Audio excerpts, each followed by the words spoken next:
There's a lot of things to think about in this scenario.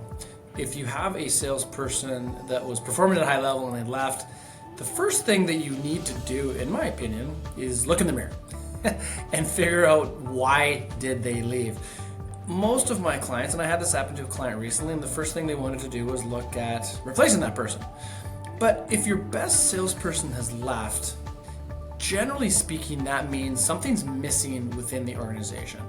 And every now and then, I guess there's the one-offs where someone leaves and it is what it is.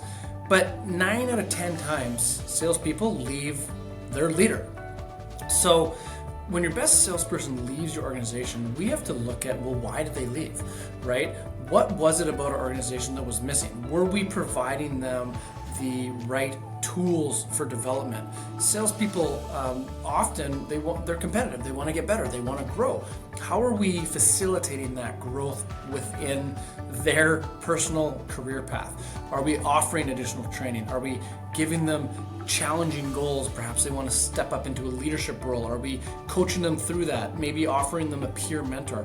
A lot of the time, someone will leave because they don't have the development or the future opportunities that they're looking to achieve. And top salespeople, generally speaking, are very ambitious, and so they're going to want to figure out what those next steps eventually are. Now, that's one of many scenarios. It could be cultural, right? Perhaps there's a culture where they didn't feel supported. Again, I see this all the time with almost all my clients, where sales is very much misunderstood. Sometimes it's looked at as quite easy, right? I mean, and I get it. If you look at a salesperson and if you're observing them doing their thing, what does it look like they're doing? It looks like they're socializing, right? They're having a chat, they're smiling.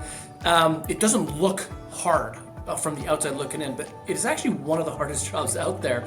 There's lots of rejection, there's lots of negativity, it's very competitive, and a lot of organizations, they don't understand that, and it's not even their fault. Maybe they've never done it before, and so they don't provide enough support and recognition. So it could be a cultural thing, perhaps, that why they've left.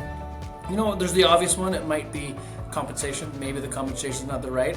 It's always important to make sure you have the right compensation plan for the right person and the right objectives that you're organizing. But there's a lot of factors to look at, and again, it's painful, right? So if you lose a top salesperson and then you just go back to say, okay, let's hire another one else, I think you've missed the opportunity to look within your organization and figure out, why did we lose them?